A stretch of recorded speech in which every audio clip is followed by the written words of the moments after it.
L'école est sanctuaire autant que le couvent.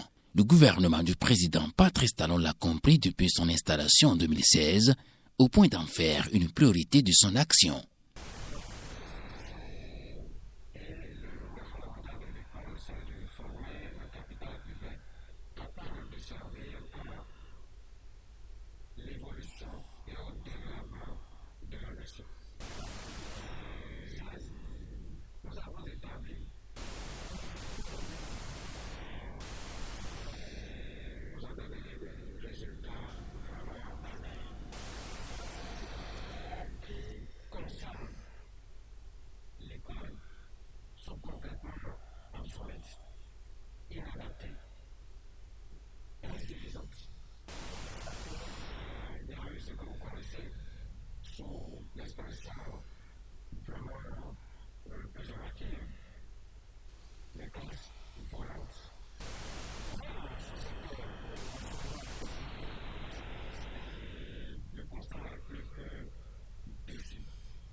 Courage, audace et ambition ont donc conduit le gouvernement à construire plusieurs infrastructures au profit de l'école sur toute l'étendue du territoire national. Que ce soit sur financement PIP, programme d'investissement public, sur dons auprès des PTF, partenaires techniques et financiers, les abris de fortune, les classes tournantes ont laissé place aux modules de classe aux standards internationaux. L'ESG, l'enseignement secondaire général, refait sa toilette.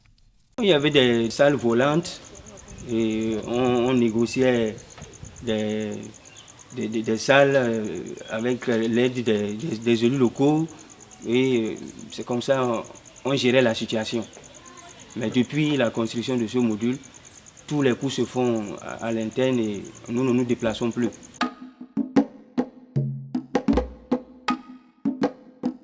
Le département de la Donga a pu bénéficier de l'appui d'un certain nombre de projets.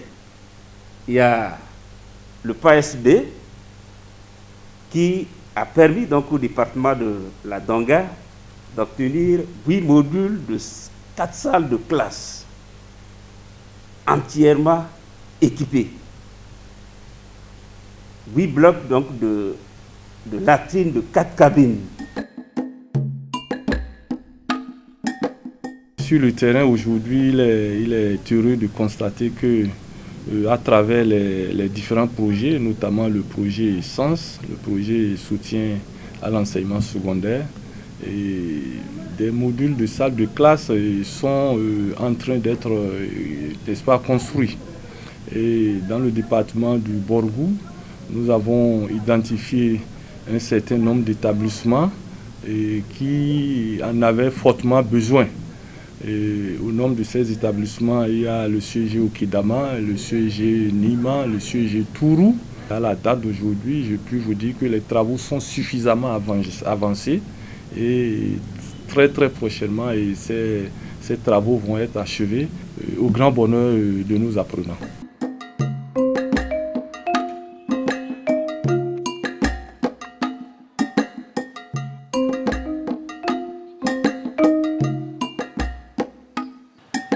Au niveau du département du Zourou, tout au long du goudron, vous allez observer des bâtiments flambant neufs avec un laboratoire par établissement.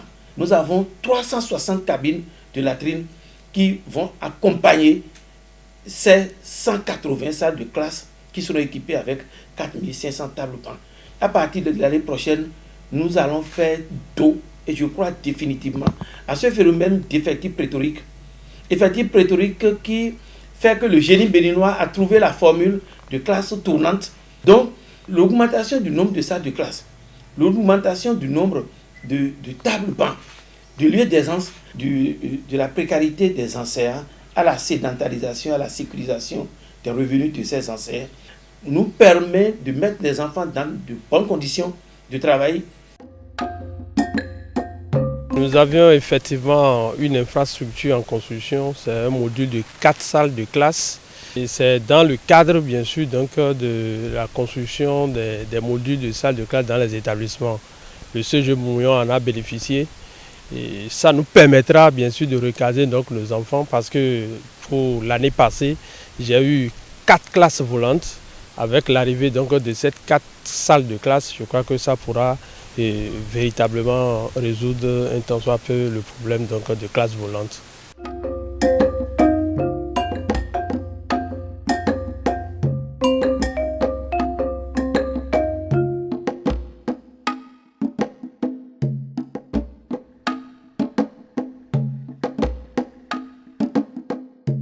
Au niveau des établissements, il faut dire que le gouvernement a amélioré les conditions de travail à travers la construction des modules de salles de classe et des latrines pour le confort des acteurs du système éducatif. Juste à titre illustratif, lorsque vous allez dans la commune de Grand Popo, vous avez au CEGI Lacondi, vous avez un module de 4 salles de classe et un bloc administratif.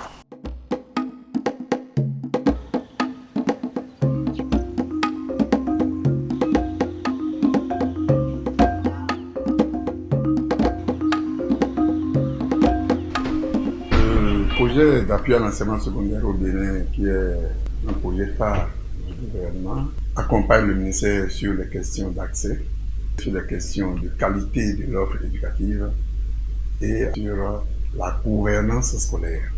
L'accès, c'est 2 volets, un volet d'accroissement de la capacité d'accueil, et sur ça, le projet a réalisé 62 modules de 4 salles de classe, ce qui correspond à une capacité d'accueil de 12 400 places. Et ce projet a impacté 4 départements du Bénin, avec 16 communes et 45 CEG.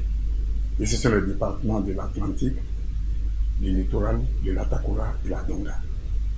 Et en matière de maintien des apprenants à l'école, le projet a réalisé 112 blocs de latrines et toujours avec la même intention de permettre aux personnes à motricité réduite de pouvoir se maintenir à l'école.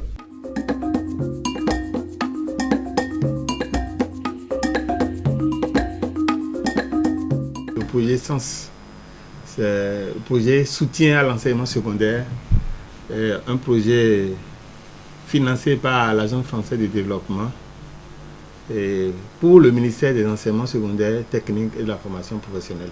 L'objectif principal, c'est l'amélioration des conditions d'accueil de nos apprenants, qui est basé sur un vaste programme de construction de 700 salles de classe, accompagné de blocs latrines, et également accompagné des tables-bancs. Soit au total 170 modules qui sont prévus sur ce vaste programme-là et 340 blocs à 4 cabines. Et le nombre de tables-bancs que nous avons prévu pour ces lots, ça fait 17 000 tables-bancs qui sont prévus, puisque toutes les salles seront équipées de tables-bancs.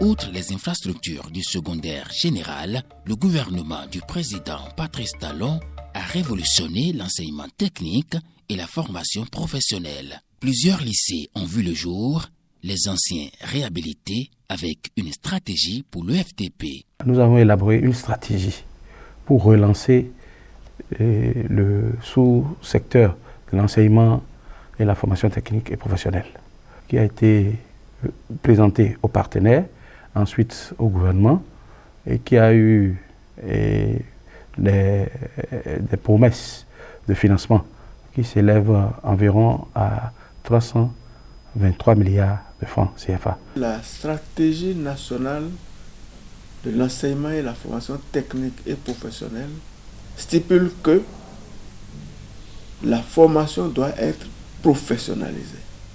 Cela suppose que les professionnels ont une part à jouer dans cette formation. En termes de conception des outils pédagogiques, en termes de participation à la formation elle-même, en termes de processus de certification, les professionnels doivent avoir leur part. Dans le souci d'opérationnaliser la stratégie élaborée, le ministère a défini un plan d'urgence pour l'UFTP fortement soutenu par les PTF. Le plan d'urgence est estimé à plus de 3 milliards de francs CFA. Ces fonds sont entièrement mobilisés et les activités sont en cours de mise en œuvre. Au rang des activités, il faut citer les diligences que nous prenons en vue de vote par l'Assemblée nationale de la loi cadre qui clarifie l'environnement juridique de la mise en œuvre du plan d'urgence. Il faut également citer l'élaboration des curricula qui intègrent l'approche métier au détriment de l'approche filière qui était en cours dans le système. Une des activités très importantes du plan d'urgence, c'est la dynamisation du cadre national de concertation pour la promotion de l'enseignement et la formation technique et professionnelle. Depuis 2018 environ, on a procédé à la dynamisation du cadre national de concertation. En quoi faisant? C'est d'avoir réussi à faire accepter le secteur privé de ce qu'il est important qu'il participe à la chose de la formation professionnelle. Deuxième chose qu'il faut souligner, c'est le sectoriel. On forme en bâtiment, en BTP, à l'agriculture, secteur énergie, secteur eau et assainissement, secteur tourisme, hôtel et restauration. Alors on n'a jamais réussi à mettre ensemble autour de la même table les responsables du sectoriel, du ministère sectoriel, les responsables des organisations professionnelles et leurs fêtières et des opérateurs privés qui animent le marché du travail, le marché de l'emploi au niveau du secteur. Et le troisième groupe d'acteurs, c'est l'ensemble des institutions qui interviennent dans la formation professionnelle, qu'elles soient publiques ou privées.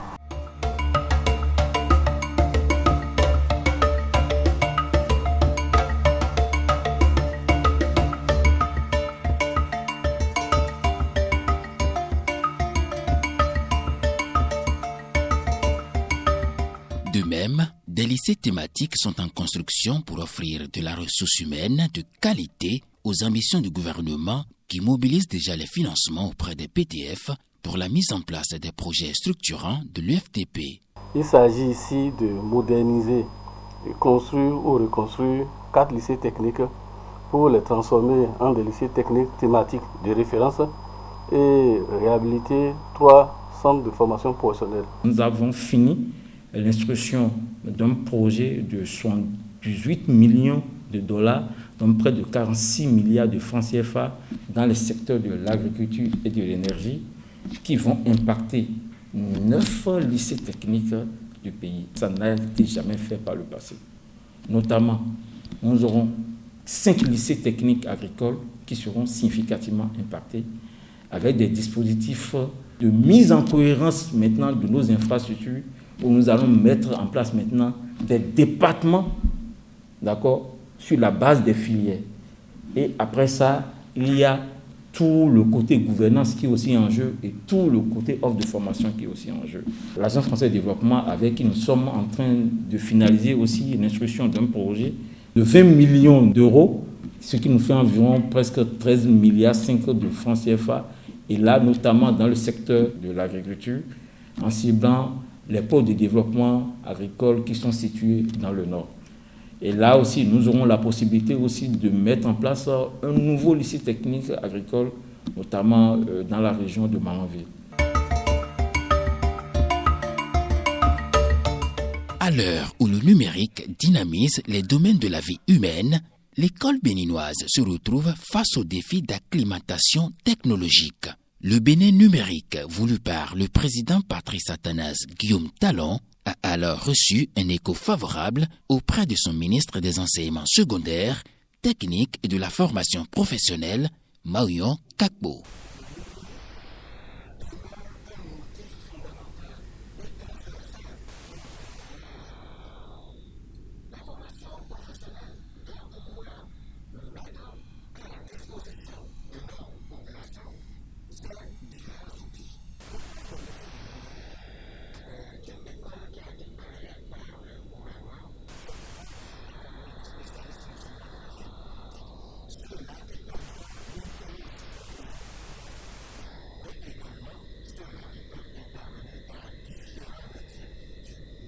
Des salles numériques entièrement équipées dans chaque département marquent un tournant décisif dans l'acquisition du savoir chez les apprenants. On pourrait dire que la réforme de la plateforme EducMaster a apporté de la lumière dans les ténèbres de l'école béninoise. Quand nous disons e-learning, il s'agit de l'utilisation du numérique pour apprendre, pour enseigner.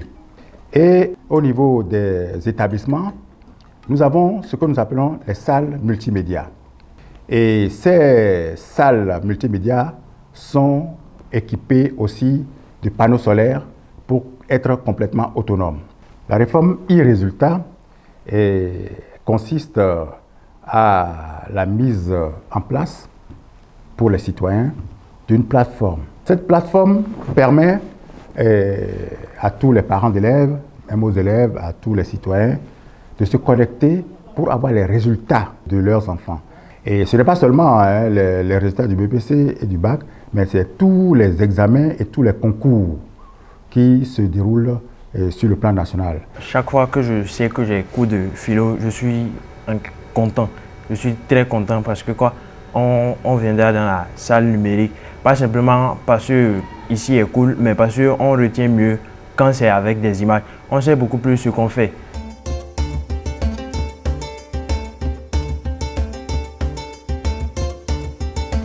EducMaster a été une innovation puisque cela permet de contrôler, je dirais, les passages. Il y a parfois des gens qui arrivent avec de faux bulletins. Avec EducMaster, on ne peut plus avoir de faux bulletins. Donc les gens ne peuvent plus tricher maintenant. Ça, c'est quelque chose que j'apprécie beaucoup. La plateforme EducMaster, je l'apprécie en tant que censeur. Je n'ai pas de difficulté parce que je peux être en mission à Nantetembo. Ça me permet de savoir quel professeur est au cours, avec quelle classe. Ça me permet de vérifier le nombre d'élèves. Ça me permet de résoudre un certain nombre de difficultés, d'éviter de traîner assez de paperasses sur moi à chaque niveau. Au total, 1034 salles de classe sont ainsi construites et équipées, de même que 475 blocs de latrines réalisés au profit du ministère des enseignements secondaires, techniques et de la formation professionnelle sur l'ensemble du territoire national.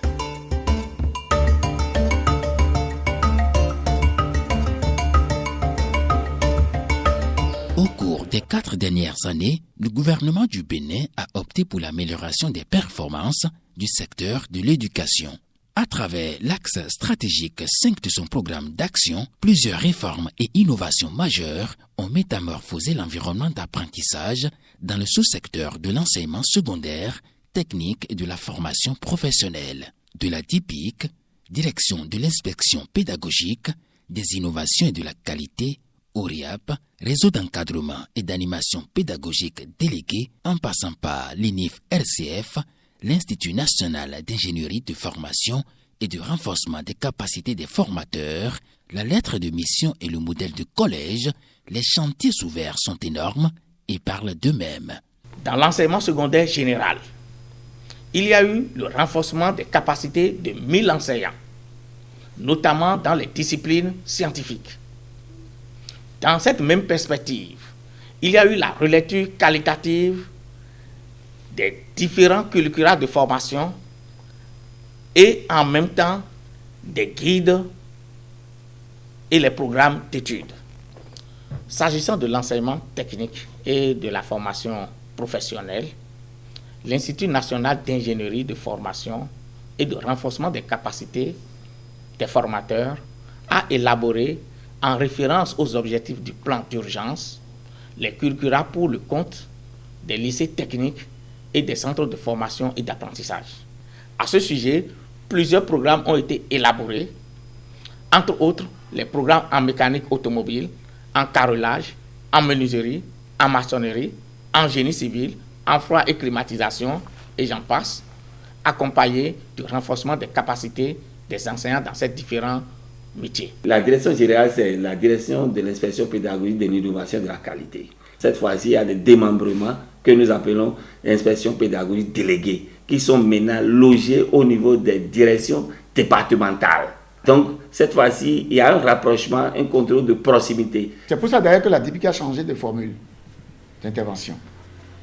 Désormais, c'est un triptyque. Il n'y a plus inspection séparée de l'animation pédagogique et de la remédiation. Une seule sortie a pour mission de réaliser les activités d'inspection, de remédiation et d'animation pédagogique au profit des enseignants.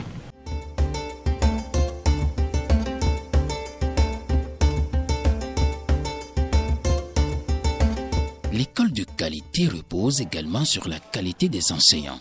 Le gouvernement Talon en a fait son cheval de bataille en prenant à cœur la formation des enseignants, la constitution d'une base de compétences, la relecture des curricula, le recrutement et le déploiement des enseignants préinsérés. Mieux, une cohorte d'enseignants vient de s'envoler sur l'Occident pour le renforcement de capacités.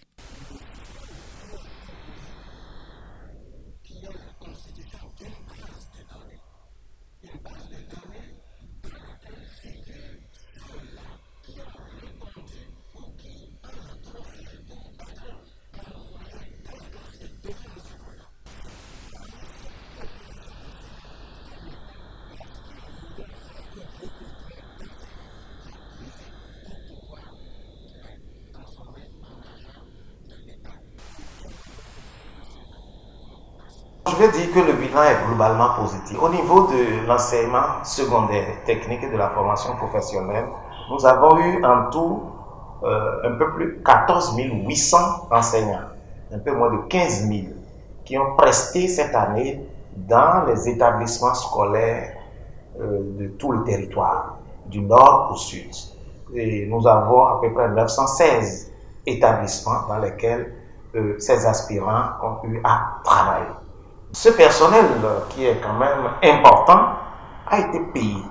Chacun a pu avoir accès à son salaire. Aujourd'hui, avec le système de préinséré, qu'on dise demain c'est férié ou pas, tu sais que chaque 20, ton allocation va venir et intacte. Pendant la période du confinement, les aspirants ont bénéficié de leurs allocations. Et les préinsérés également ont reçu les 10 sur 10.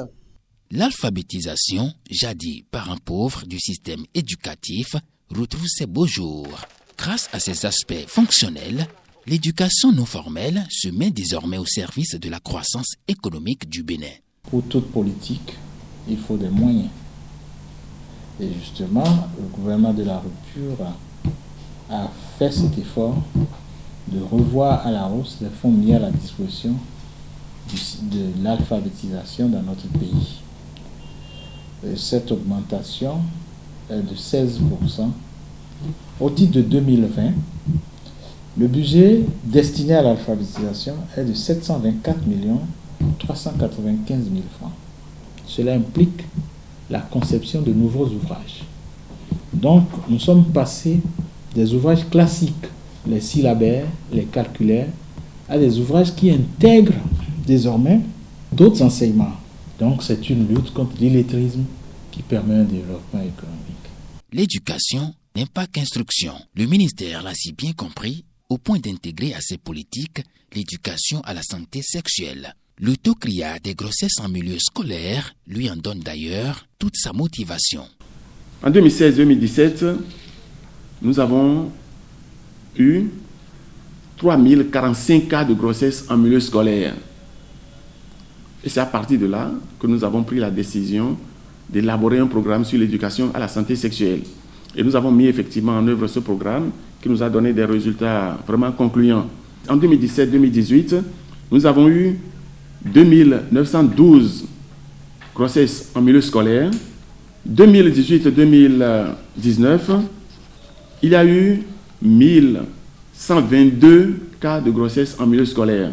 Donc voilà, nous sommes partis de 3045 cas de grossesse en milieu scolaire en 2016-2017 à 1122 en 2018-2019. Ça a considérablement baissé. En dépit des avancées remarquables saluées par tous les acteurs dans le sous-secteur des enseignements secondaires, techniques et de la formation professionnelle, de nombreux défis restent encore à relever. Le gouvernement de la rupture s'y engage avec foi et détermination.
le gouvernement du Bénin, à travers son PAG, a mené en 4 ans plusieurs réformes et construit plusieurs infrastructures qui changent progressivement le visage de l'enseignement secondaire et de la formation technique et professionnelle au Bénin. Petit à petit, l'école béninoise prend ses marques. Les défis restent, certes, énormes, mais l'horizon est clairsemé d'étoiles et d'espoir.